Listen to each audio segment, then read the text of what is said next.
ये रोड पे चलते चलते साइड में हमें पैसों की मार्केट मिली। सड़क पे देखो कैसे गड्डियां रख रखी है।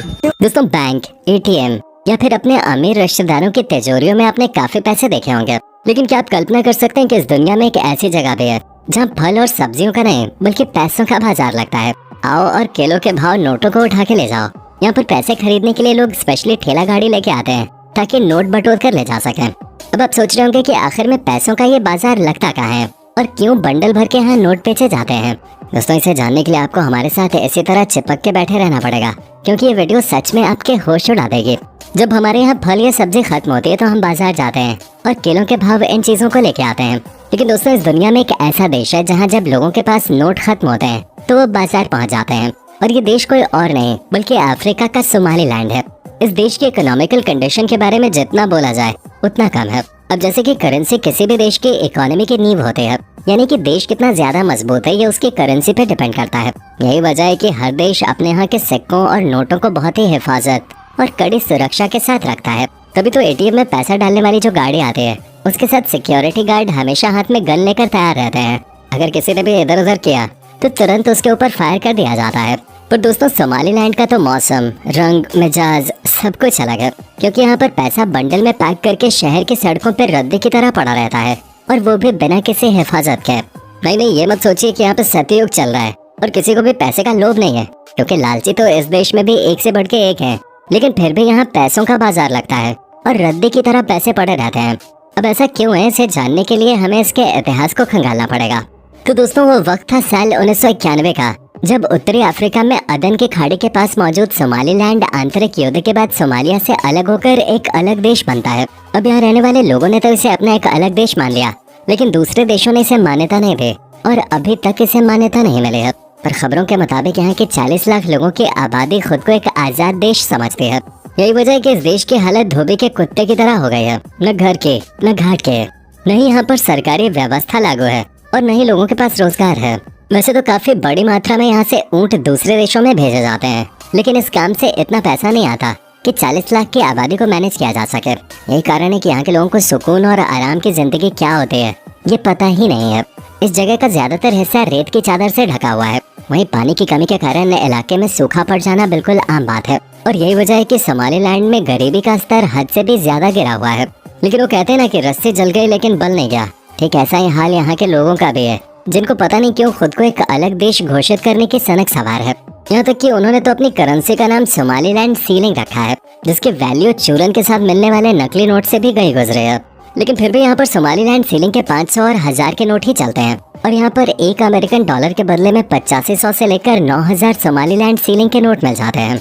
वहीं अगर किसी ने $10 का नोट दे दिया तो उसको किलो के हिसाब से नोट दिए जाते हैं, वो भी 1-2 किलो नहीं बल्कि पूरा एक बोरा भर के। पर यहाँ के नोट जितने ही लंबे चौड़े हैं, महंगाई उतनी ही ज्यादा है। तभी तो एक थैला सब्जी खरीदने के लिए आपको थैला भर के नोट भी देने पड़ते हैं। अगर इस देश में किसी को सिगरेट की तलब लग जाए और उसे सिगरेट खरीदनी हो तो उसे एक सिगरेट खरीदने के लिए 10 या 20 नहीं बल्कि पूरे 500 या 1000 सीलिंग का नोट चाहिए होता है। और अगर किसी को गलती से कोई कीमती गहना खरीदने का मन कर जाए तो उसे सीलिंग के नोट से भरा ब्रीफ केस नहीं बल्कि ठेला गाड़ी ले जानी पड़ती है, जिसमें नोट ही नोट भरे होते हैं। वैसे दोस्तों, आपको बता दें कि सोमालीलैंड में रिक्शा या फिर टेम्पो आपको गिनी चुनी जगहों पे ही मिलेंगे, क्योंकि ज्यादातर एक पहिए वाला ठेला ही यहाँ चलता है। तभी तो सोमालीलैंड की राजधानी कही जाने वाली हर जगह के बाजारों में अक्सर ठेला गाड़ी में ही लोग नोट लाद कर चलते हुए नजर आते हैं। कुछ लोग नोट खरीद कर जाते हैं तो कुछ नोटों के बदले सामान खरीदने के लिए आते हैं। लेकिन दोस्तों, आप इस देश को इतना भी कम मत समझिए, क्योंकि भारत और अमेरिका जैसे बड़े बड़े देशों में आज कैशलेस व्यवस्था के लिए लोग हाथ पैर पटक रहे हैं। अब पूरा दिन बिना कैश के केवल ऑनलाइन ट्रांजैक्शन के बल पे नहीं रह सकते, कहीं ना कहीं तो आपको अपनी जेब से नोट निकाल के देना ही पड़ेगा। तो वहीं छोटे से सोमालीलैंड में सालों से पहले से ही लोग कैशलेस व्यवस्था का इस्तेमाल कर रहे हैं।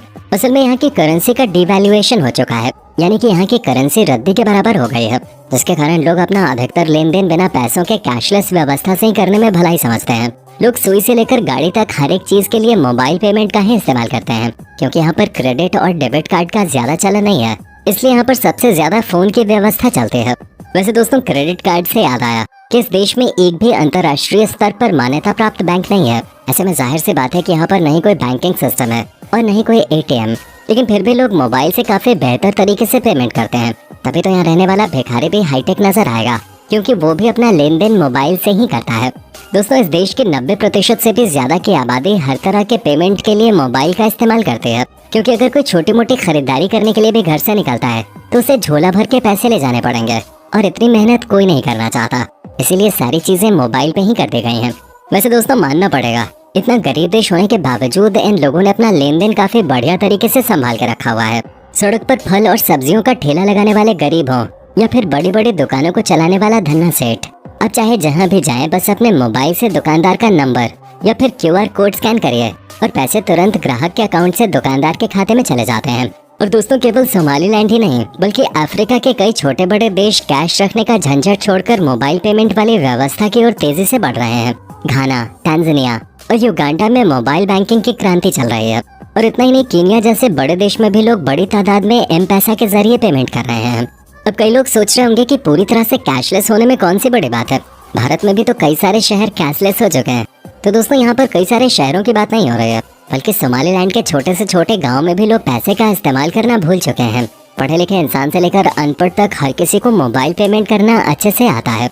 BBC में छपी एक रिपोर्ट के मुताबिक पता चलता है कि यहाँ के गाँव में 60% से भी अधिक लोग अपने मोबाइल के जरिए पूरा लेन देन करते हैं और कैश के तौर पर एक नोट भी इस्तेमाल नहीं करते।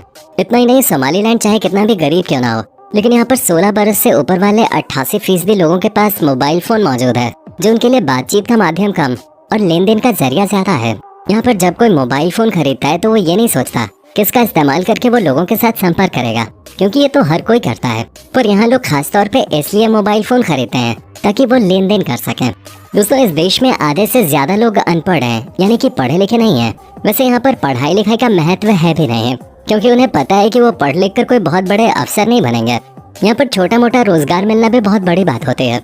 इसीलिए जैसे ही कोई बच्चा बड़ा होता है, उसे किसी न किसी काम में लगा दिया जाता है, ताकि धीरे धीरे वो काम को सीख कर माहिर हो सके।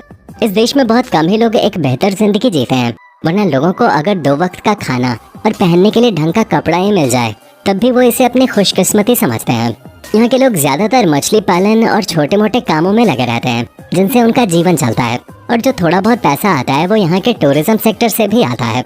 बताया जाता है कि यहाँ आसपास काफी अच्छे अच्छे बीचेस और रहस्यमय गुफाएं और जंगल हैं, जिसकी रिसर्च चलती रहती है और उसे करने वाले लोग आए दिन यहाँ आते जाते रहते हैं। और कई सारे लोग तो सिर्फ और सिर्फ यहाँ पे लगने वाले पैसों के बाजार को देखने आते हैं, क्योंकि लोगों के लिए बाजार में रद्दी की तरह पड़े रहने वाले नोटों को इस तरह से देखना और खरीदना काफी नया एक्सपीरियंस है।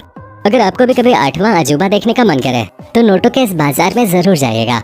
बाकी आपका इस देश पे क्या कहना है, कमेंट में बताना ना भूलें। और इसी तरह के वीडियोस को लगातार देखते रहने के लिए चैनल को फटाफट सब्सक्राइब कर लें। धन्यवाद।